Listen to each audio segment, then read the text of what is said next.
Good morning and how do you do, ladies and gentlemen? I'm your host, Seth Julian, welcoming you to today's morning coffee briefing. We are now looking at the transport sector. We've got the four major heavyweight airlines. We've got Lufthansa, KLM Air France, Delta and American, and the two giant cab ride-hailing corporations, Lyft and Uber. You will, of course, can't but notice the steep declines in stock prices of these assets. Now, the reason I take a look at these today is currently the International Transport Association, IATA, which is the principal lobbying organization for the airline industry, and therefore travel in general, is meeting now in Doha. And I've been listening to some of the interviews and some of the goings on at this conference, and it ain't pretty. It ain't pretty. They all talk about very stiff headwinds. They're all admitting the fact that they don't have enough staff. People are waiting in line to board their planes, and they cancel the flights as they're boarding. They don't have enough staff to get these planes off the ground. We're not talking about mechanical problems. We're talking about pilots.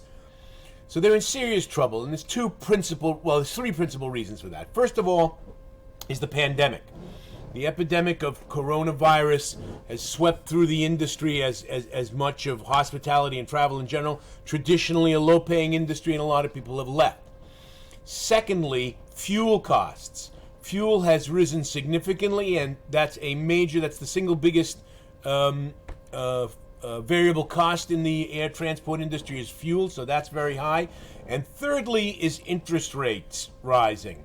Keep in mind, these industries, the airline industry in particular, but also Uber and Lyft, are highly leveraged. They don't own these planes, they lease them.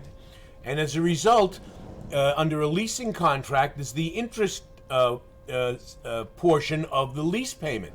Well, if that portion is going up, their costs grow even more, and it affects their bottom line. Whereas, of course, the top line is still weak, and will continue to be weak, principally because business travel is likely never to return to its pre-pandemic levels. And business travel is, after all, what subsidized the cheap seats in the back of the plane. So, ladies and gentlemen, this is a bleak picture for the airline industry, and it's a fantastic opportunity to short these stocks for us as traders. So with that, ladies and gentlemen, I'm your host, Seth Julian, wishing you all, ladies and gentlemen, the ability to trade with confidence. Bye-bye for now.